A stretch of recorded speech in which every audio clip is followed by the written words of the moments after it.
Sziasztok! Welcome to another episode of Amerika Magyar Hangon. I'm Melissa Cortell, the U.S. Embassy's cultural attaché, and I am delighted to have the two guests in the studio today who are with us to talk about the family ties that connect the United States and Hungary. So here with me, I have Anna Fenyvesi. Anna is the Associate Professor and Director of the Institute of English and American Studies at the University of Szeged. She is a Fulbright alumna and wearing the Fulbright pin today. Happy to see that. And most importantly to our conversation today, the co-editor of Hungarian Roots, American Dreams, Volume 2, just out now, a collection of stories of the migration from Hungary to the US and sometimes the return trip back, people looking for those family connections that sometimes have been lost over generations. We also have Christine Portnoy here in the studio with us, a Hungarian American living in New Jersey, host of the Hungarian Heritage podcast, and Christine is here because her family story is featured in the second volume. So I would love to just start us out with, how did these books come to be? Well, thank you for the question, and thank you for inviting us to the studio here. Well, the story of the two books really started a year and a half ago when my co-editor, Réka Bakos, who is also a Hungarian living in Hungary, started a Facebook group. And so this is a very 21st century story. And I also have to add that this is a story where social media is a very, very positive factor in people's lives. So Réka founded a Facebook group which bears the name of the volume, Hungarian Roots and American Dreams, in Hungarian Óhazából az Újvilágba. And the idea behind the group is to get together people whose ancestors or sometimes another family member emigrated from Hungary to the United States. And as you said, sometimes they also came back. Réka's great-grandfather actually made the journey and came back. And that's how Réka is living in Hungary today rather than in the US. And then I joined the group about 3 days into the existence of this Facebook group because, well, I'm a linguist at the University of Szeged, and one of my first research topics was actually the Hungarian language use of American Hungarians in McKeesport, Pennsylvania. And I've been always very interested in Hungarians living in the US. And then a few years ago, also, I started working on my own family history. And I don't have anyone who emigrated, but when I saw that this group came to existence, I thought, oh my gosh, this is where my profession and my hobby intersect. And so I joined, and for the first week or several weeks actually of the group, people were joining by the dozen every day and also posting these incredible stories of their great-grandfathers, grandfathers, and some of the stories were very uplifting, others were very sad. And I was reading them, and then I emailed Réka and said, we need to do a volume. And then we Zoomed. I never met Réka before. And we Zoomed and then decided to do the volume. And last year we edited the first volume in about 6 months. So this was in March 2024, and the first volume came out in September with 48 stories. And basically, from the beginning of Hungarian immigration to today. And the second volume just came out this fall, and you've been in the U.S. Doing the book launch there. Yes. And you have some events planned here in Hungary. And Christine, I understand you were part of one of the events in the U.S. in New York. I was fortunate enough to be included in Volume 2 as Réka and Anna and I met through social media when I reached out and I said, would you like to do an interview for my podcast? And Reka said, sure. And from there, we've all become fast friends. And then my story is now included in the second volume, which I'm extremely proud of and really happy to be included. Can you tell us a little bit about that story? Sure. There's definitely a lot of parts to the story, so I'll try to condense it. So my grandparents and my father escaped essentially in 1956 in a 24-hour turnaround time. They never planned on that, obviously. And so my grandmother worked for some type of business where there was a kitchen, and she and her friend worked in the kitchen. And like a very dutiful Hungarian woman, she likes to feed people. And she was feeding some of the resistance soldiers during the 56 uprising some sandwiches out the back door. So the next day, her friend that also worked with her brought up lunch for the boss and saw my grandmother's name on the list. And it's never good to have your name on a list at that time. And she went home and told my grandfather, and within 24 hours, they packed up like a regular work day because they couldn't tell anybody in fear of, putting other people in harm's way. And then they left normally for the day and then ended up walking through with a group through the woods. And there were some very scary moments there. And they ended up in a refugee camp in Austria. And from there, they made it to the United States after some months. And so, yeah, there's a lot of parts in there, which you can read in the book. They're scary, heartwarming, and really lovely to hear. Wow. And did they ever go back to Hungary? They didn't go back because I believe my grandmother was just a little bit too nervous to go back, because with any regime change, good or bad, there's always that transition period. And I think she was always fearful that her name would somewhere be on a list. And so even though I always wanted to go back and find my roots and the other half of my family, it never really happened for us at that time. And we respected her feelings about the situation. And there was one time that a family member had contacted her, would be my second cousin, and she was very upset about it because I think the emotions behind, that life-changing event was too much, So we just continued to live our American life with our Hungarian roots and, be proud of those things. And then, things turned around, and after she passed, we made our first visit here, and just things progressed, and we started to become reconnected. That's great to hear. Does that echo some of the other stories that you've found during this Facebook to book experience? Yes, absolutely. A larger part of our authors are actually people from Hungary whose ancestors, or as I mentioned, somebody from the family went to the United States, sometimes came back, other times they didn't. I have a colleague in Szeged whose great-grandpa went to the United States, great-great-grandpa went to the United States and never came back and had another family. So, we hear all sorts of stories.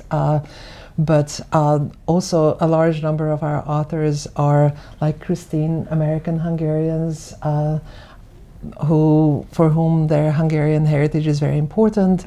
And this day, now in the 21st century, it's possible through various databases, to find the records and actually reconnect with the families. And so a lot of people are doing that.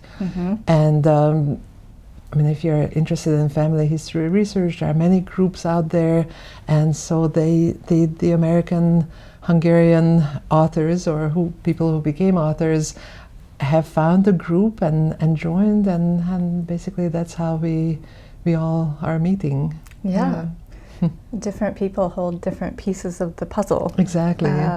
Exactly, and also in defense of sort of a social media-based group, this is a very, very friendly group. I mean, there are about 1,600 members now, over 1,600 members. Wow. And they're all very friendly to each other. I mean, people help each other with research or with translations or just any kind of question, you know, where people post a picture like, where do you think this could be? And people are very nice to each other. I mean, in a year and a half, I became an admin when I became the editor of the book, and I can tell you that there has not been any kind of unpleasant behavior in the group at all. And that's very, very fortunate. Sounds like a wonderful community. It is. It really built is. There. Yeah. What are some of your favorite stories from the book? And I pose this to both of you because I know, Christine, you've interviewed some of the authors as well. So what are your favorite stories that were turned up during this process? Well, one of my favorite stories is actually a story that I co-authored with one of my colleagues, Don Peckham in Szeged. He's an American living in Hungary. And we researched a story. So the story is about this physician, a doctor, an ear, nose, and throat specialist who lived in Szentes, which is a small town not far from Szeged. And in the early 1920s, he and his wife and 2 small children went to Texas. And then they lived in Cuero, Texas for about 10 years. He got his specialization there. They all learned English. They became American citizens. And then in the early 1930s, they came back to Hungary. And first we didn't know why, but they came back to Szentes and lived a usual life. And then their story turned tragic in the Second World War when the family's son, Ferenc, who was already 26 at the time, a lawyer, he was called in to serve in the Hungarian army. And as a young man who lived a lot of his childhood in America, he probably not very carefully started saying that, well, he didn't want to fight on the side of the Third Reich in the war, and for that he was demoted immediately and sent to the front lines and died. And while this was happening, his parents did not know about this for another 7 or 8 months. But while this was happening, actually an American warplane was it wasn't shut down over Hungary. It actually was shut down over Poland, but made it into Hungarian airspace, and then was downed, or I don't know what the correct word is. Anyway, the pilots had to bail over Hungary, and they ended up on the outskirts of Szentes, and this physician was called in to translate because Szentes was already occupied by the Soviet army at that time. They didn't speak English, so he was called in as a translator. And then he invited the 2 pilots to his house, and they stayed there for 3 days while their ride back to Bari, Italy, was arranged. And we find out about this from some correspondence that my colleague Don found in the American National Archives in a big pile of documents called Hungarian Helpers. This was documents that an American office after the war was collecting documentation on about who were the civilians who helped American servicemen during the war, which was, of course, kind of risky at times and depending on the place. And so Don found these papers, and I thought, who is this doctor? I never heard about it.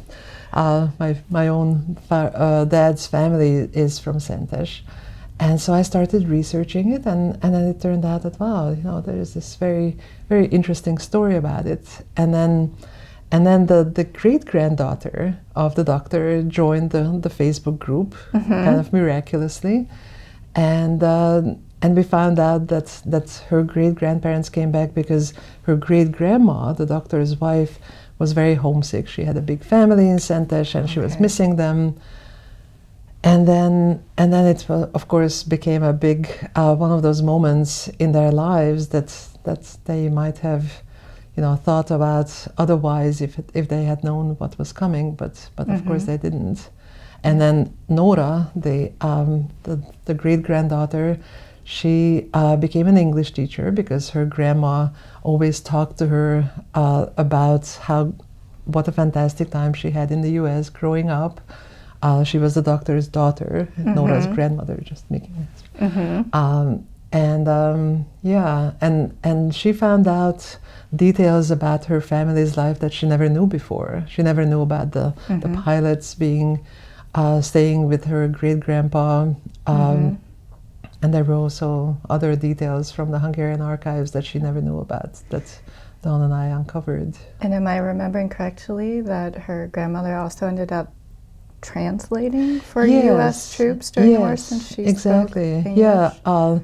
She and her fiance's family, they sort of fled Hungary as the Soviet troops were advancing into Hungary, and she worked in Munich as a translator for the American troops there, and then came back to Hungary after the war and married her fiancé. Wow. Nora's grandpa. It's so fascinating because, likely there wouldn't have been people there to take those roles had they not had the 10 years in the United States. And it's really fascinating to me to see how that dual citizenship and attachments to both countries played out during that historic time and historic moment. Absolutely.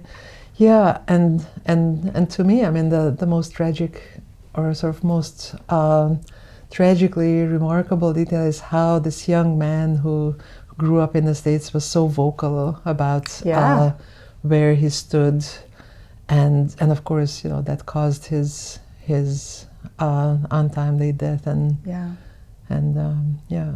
Wow. That's an amazing story.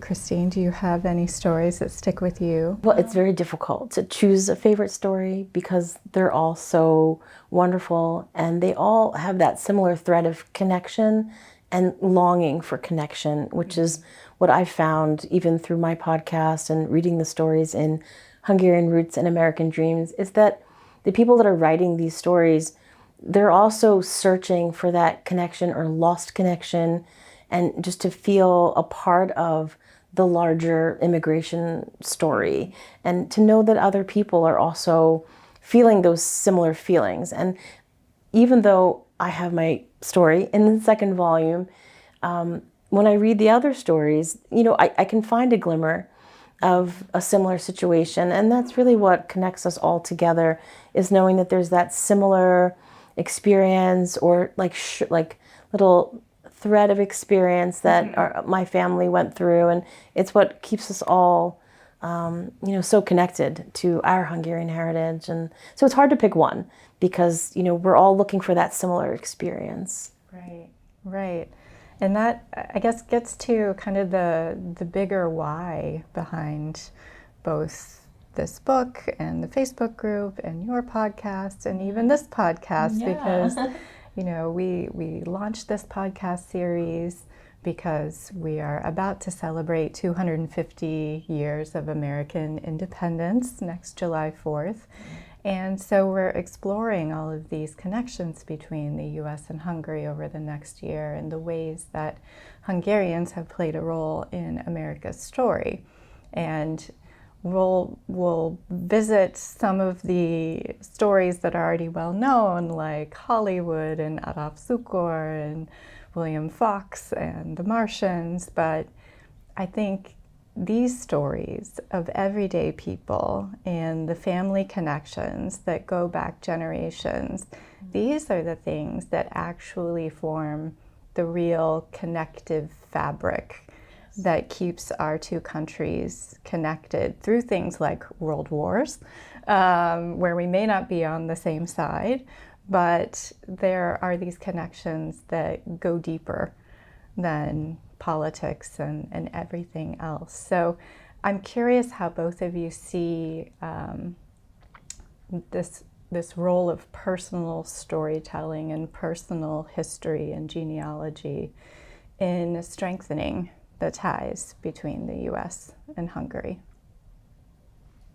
I'll let you.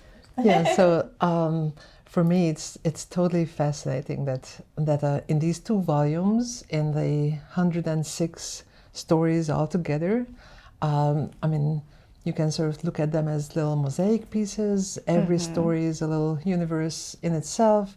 But then if you look at the whole collection of stories, you really see, well, maybe not 250 years of American history, but definitely almost 200 years, close to 200 years of American history, of Hungarian history, and how the major events and cataclysms sometimes really sort of played out on the individual level of these everyday people and shaped their decisions to emigrate or not to emigrate or return. And I really find that fascinating that out of these family histories, the collective history of the community of Hungarians, of American Hungarians, of Americans is also very visible. Yeah. Absolutely. And I'm sure this comes out in your podcast as well. It does. I feel like we have parallel goals in what we're doing, which is why it works so well that, you know, I've interviewed people from Hungarian roots and American dreams, and because everyone's longing for a connection. You know, people have left their thread of their Hungarian heritage when they've left Hungary, for whatever reason that was, over the past 200 or so years, and they brought that thread with them to start building a new fabric in the United States and building that part of their life. And I feel like there's still that longing, that little piece of where people want to still feel connected, even though they've built this new American fabric, which there's a lot of pride in that. And I know in my family, you know, they were very interested in Americanization, you know, and assimilation, and maybe that was partly emotional because of the turmoil they went through, but there's still the pride in their heritage. And I think that's really important to people, and especially people that are looking for connections. So Reka's Facebook group that she started, and then when Anna and Reka connected to create Hungarian Roots and American Dreams, it's really what people were looking for. And it was just a serendipitous meeting for them. And similar with my podcast, I took a risk and I said, well, I like hearing things about my family, maybe other people do as well. So it's really the building of a larger community and the intersecting of the communities that we're both building, because we all have the similar goal, and is to stay connected. Yeah. And Anna, you've talked about how your time in the U.S. shaped you. Definitely. Both from your earlier studies in the U.S. and then your Fulbright fellowship. How do you see this American influence show up in your life, but then just sort of, I guess, more generally in Hungary today, given the connectivity that modern life allows us? Well, my life definitely was shaped by my American experience back in the 1990s when I lived 5 years in Pittsburgh as a grad student. I got my PhD at the University of Pittsburgh and then returned to Hungary and really used all my skills that I learned, and also my language skills and academic skills and skills as a linguist. And that was very, something that my department definitely at that time did not have.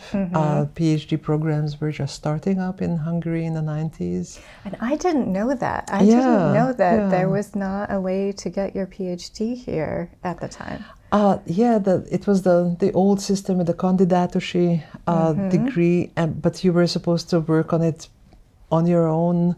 You might have had an academic mentor, but definitely not a formal advisor. And so it was in the mid-1990s that Hungary started the PhD programs, as they are called. They're not called graduate schools, they're called PhD programs. But yeah, and so when I graduated from college in the late 1980s, there was nothing like that. And so I applied pretty much the first chance I had after the change of regime, and ended up spending 5 years in the US, and that was really, really important. Yeah. So, and what does it mean to you, Christine, to be Hungarian American? You mentioned that you are not necessarily plugged into the active part of the Hungarian diaspora in the US until 10 years or so ago, but how have those roots shaped your life? What showed up from your grandparents, even if they didn't want to talk about a lot of things? And then how did you come back to it? Well, I do have to say that I was plugged into my Hungarian roots in the home growing up. We had a very close in proximity. Our family was, close. So I spent many days in my grandparents' home, multiple days a week. So I was always eating the food and listening to the stories. So I was extra plugged in when I was younger. She would tell me stories all the time. And I think it was really as a result of her emotional disconnection from the family that she left behind and thinking that she could never go back. And I think she told me stories at random times, while cooking or hanging the laundry or being in the car. And so I have so many stories to tell of that part of my life. And we spent 42 years together. So she and my grandfather also lived with my husband and my children. So many stories. So definitely plugged in, definitely dialed in with that. However, because of when they came and when I was born, there was more of an Americanization push. So there was a little bit of a gap at that point. We were living our American lives, raising children and being American. And, and then after she passed, we started to reconnect and travel more with the kids. And we made our first trip in 2014 to Hungary. And we never looked back after that. We've been here about 10 times.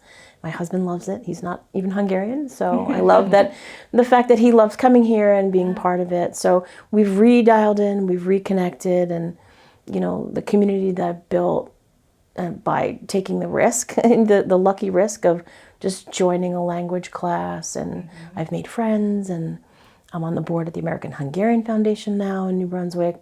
So it's just been a gradual reconnection. It's extremely fulfilling, and the friendships that I've made all around. That's good. Yeah. Yeah.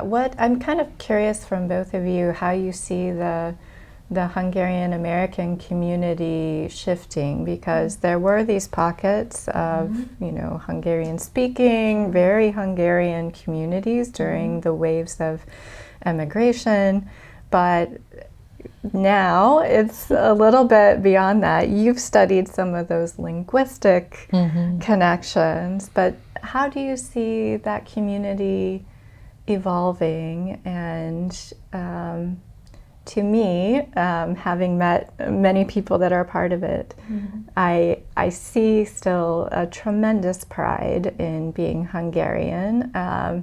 But how do you see the community kind of morphing, and where do you see it going next? Well, if you just look at the statistics, for instance, around the year 2000, as far as I remember, there were 128,000 Hungarian speakers in the US. And now the latest figures are from 2020, and the same number of Hungarian speakers in the US is like 64,000. So exactly half. Yeah. And that already shows you or tells you about the change that happened in the past 25 years. That instead of the Hungarian-speaking communities which existed around Pittsburgh, where I was in the 1990s, and many places in the US, Now I think there are fewer Hungarian speakers, and at the same time more of the monolingual English-speaking Americans of Hungarian descent who are taking an interest in their heritage and starting to look for their relatives or their roots and figuring things out and piecing things together and then taking an interest. And I think that's an incredibly valuable thing because maybe, I mean, you can look at it like it's easy to hang on to the heritage if you have the language, but it's a challenging thing that you have to accomplish if you don't have the language and have to find those connections to your heritage yourself. Yeah. And the language is such a big part in the genealogical research too, because documents and everything are in Hungarian, and it's challenging to try and find and follow the threads if you don't speak the language. Well, in a nice group of people like they will the help Facebook you group, out. People actually help you out. Absolutely. Yeah. How do you feel? I feel that, so I can use my generation as an example. It was a very big Americanization push, not just in my home, but with everyone that I knew. Children that I went to school with had very similar Hungarian backgrounds, and they weren't taught the language because it was an Americanization push. You're American now. So I feel like the pendulum is swinging back in the opposite direction, and you see so many heritages. Having been a school teacher for so long, the kids would tell me, I'm going to this class on Saturday, to stay connected to their heritage, and the pendulum is swinging back. But the big challenge is if you don't have two parents at home that speak the language or know the language, even though it's a challenge, you can still be connected. You can still be part of a community. You don't have to be fluent, and it really just takes a little bit of stick-to-itiveness to make sure that you just be connected. Take the risk, find the community, volunteer. There's always room for that. And, again, with my generation, I've spoken to many people that we do need to make significant steps or take significant steps to make sure our children and grandchildren feel that connection, because the language is definitely dissipating just through, people move. And I always equate it to when you throw a pebble into a lake and the rings start to move out further and further due to, moving homes or moving for jobs. So you definitely have to want to be connected. And I think a lot of people do. And you do see a lot of people rejoining the community and, taking the steps to just feel connected. And not just with Hungarians, with other communities as well. So as Americans, we definitely always have that longing to know where we came from. Yeah. Were your kids interested in learning Hungarian or learning about that part of their heritage? It's a challenging language to learn. So, when I hear them try to pronounce words, even though I'm not fluent, full disclosure, at all, but I can pronounce things and I can understand very slow speaking if people enunciate when they speak. But I heard my father and my grandparents speak every day. So some of the sounds, and as a linguist, you can attest to this, the sounds that I heard that were Hungarian sounds, I can pronounce those.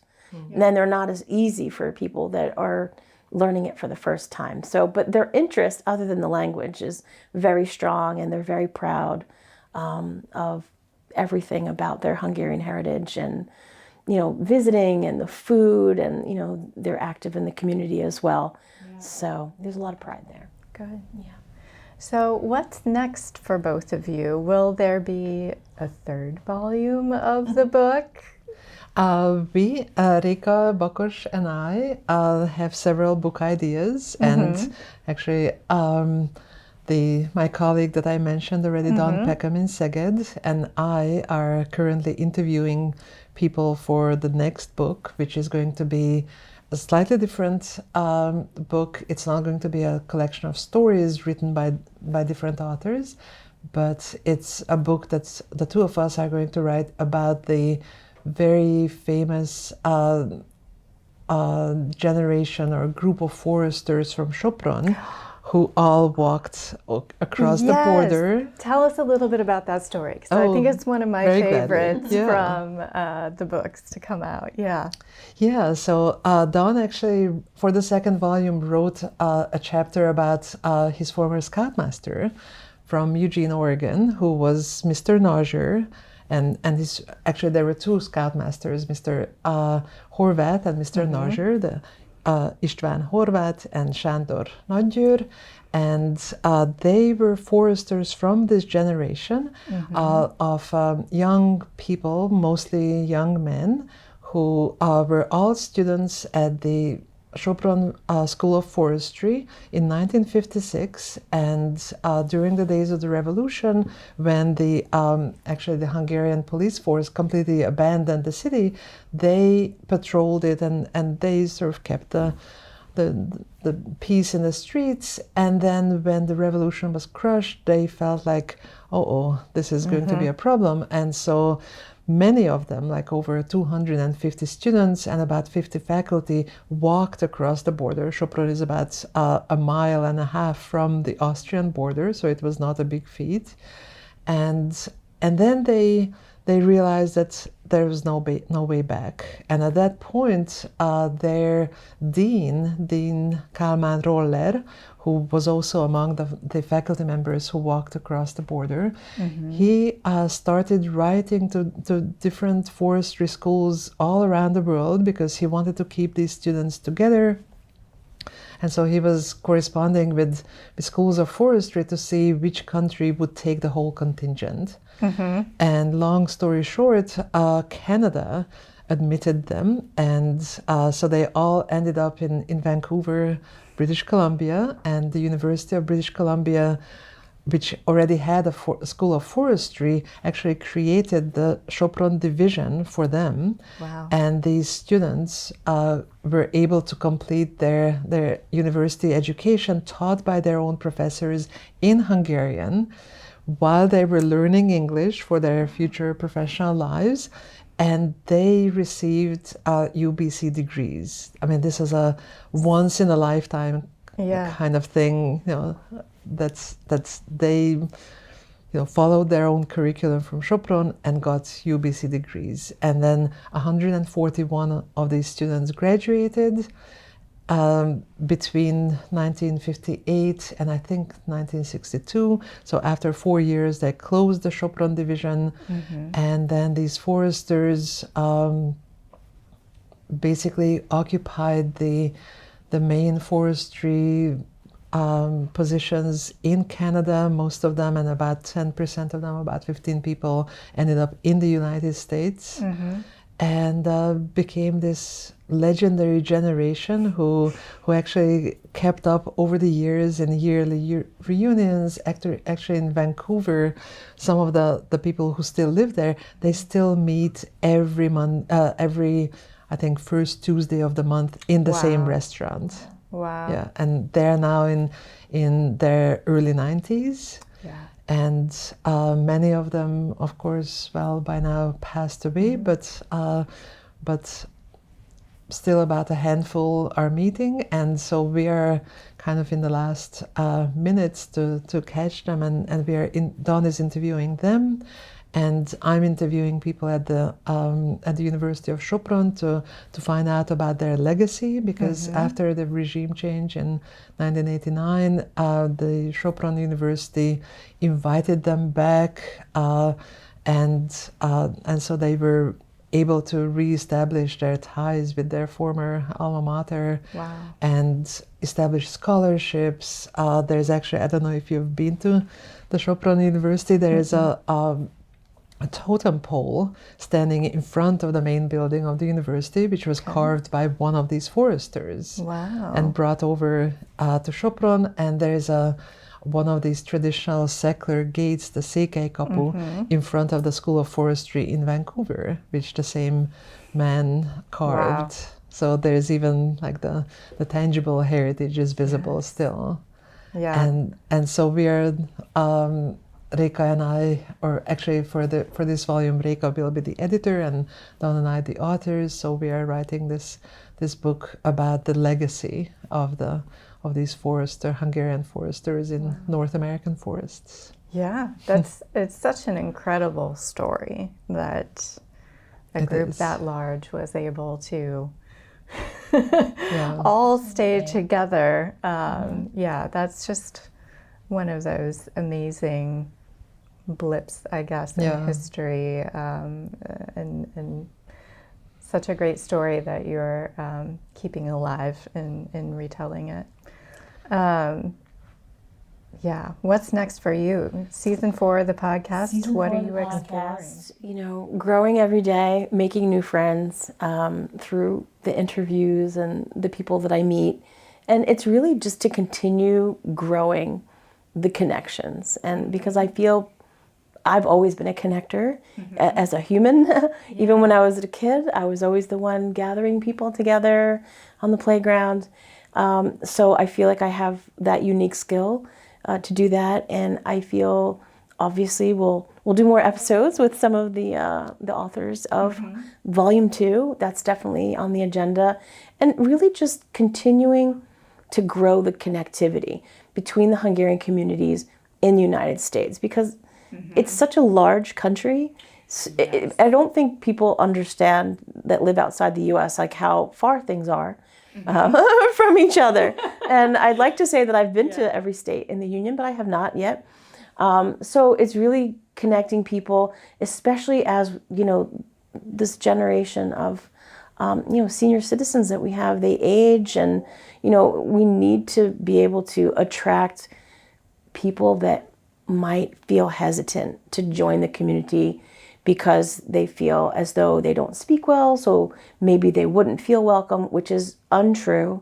All the communities are very welcoming, and it's really just to continue connecting people and realizing that we all have value in all of these communities, and it's through the stories, through Hungarian Roots and American Dreams, and through the people that I've interviewed through the podcast.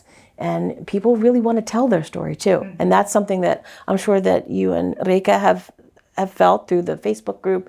People want to tell their story because it makes them feel more connected. So that's really like in the short term. And, we have some other things, coming down the pike. So, but, they're still in the works, but of, being connected and connected with each other. So that's really the short-term goal, is to continue connecting. That's great. Yeah. That's our goal here too, is to keep us connected across the Atlantic. What, in this America 250 year, what do you want Hungarians to learn about America, and what do you want Americans to learn about Hungary? Well,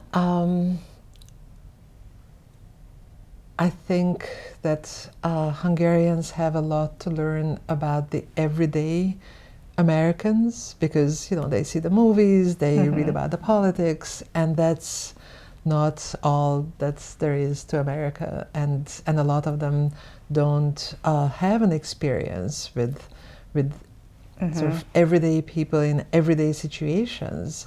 And I think, I sort of have a one-track mind these days. I mean, the stories in our books are doing exactly that, that they're bringing closer the everyday stories. And this is what Reka and I really value about these books as well, that our goal has not been to document the lives of very visible, very well-known Hungarians, like scientists, because their stories have been told before, or a lot of them have been anyway, and so in the books we try to concentrate on the everyday people. Many of our authors are first-time storytellers, both on the Hungarian and the American side, and we think that's very important. And like Christine was saying, that the connection between Americans and Hungarians, and that these stories are told. Like some of the older authors have actually told me that, now that my great-grandfather's or grandfather's story is in the book, I feel like I can relax, and one of them even said, I can die because my kids and grandkids will be able to read his story, and it's been preserved.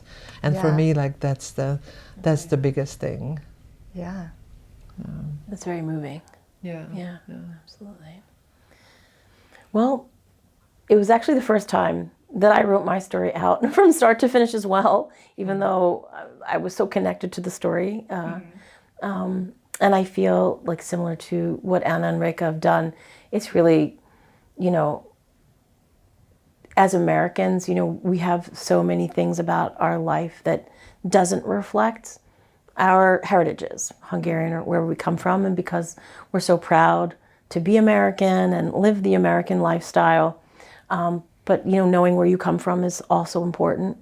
And I feel like I'm fortunate that my family went through a traumatic situation close to me. So I'm very close to the story and their immigration, but not everybody has that. So they're longing and they're searching, and they want to know more about Hungary and their Hungarian heritage, and they get very excited about it. And I think that's really the American Hungarians, that's really what they're looking for. So, with Reka and Anna's book, these stories make them feel connected. The episodes that I produce make people feel connected with that one thread. And I feel as though more and more people will, in the United States, will feel more connected to their roots, and maybe take the opportunity to join a community or take the first trip to Hungary to explore their roots. And, I feel like, similar to what you said, not a lot of Hungarians know what American life is like. And it's more than just what you see on the news, but it's the same for Americans. It's more than what we see on the news about European cities and countries. So, having that opportunity to read the stories in the book gives them a little bit of an idea of what life was like for Hungarians that immigrated to the United States, and how their American role developed over the generations. Nothing beats the personal connection to help you get to know another culture. And you saw that through your Fulbright. That's part of what Fulbright is about. It's about excellent academic scholarship, but it goes beyond that as well. So thank you both for joining us today and sharing your stories, and for sharing the stories of so many other people through these books. I think I have enjoyed reading them and learning and getting a little bit of that insight into what it was like to live during a certain time, through a certain event. Insights not just into Hungary, but into my own country, by seeing what happened to people, what they were doing when they moved to the US. So thank you both for the work that you do to keep the United States and Hungary close. I look forward to celebrating the America 250 year with you on many occasions. So thank you for joining us today as well. This has been another episode of Amerika Magyar Hangon. Please tune in next time. Bye-bye.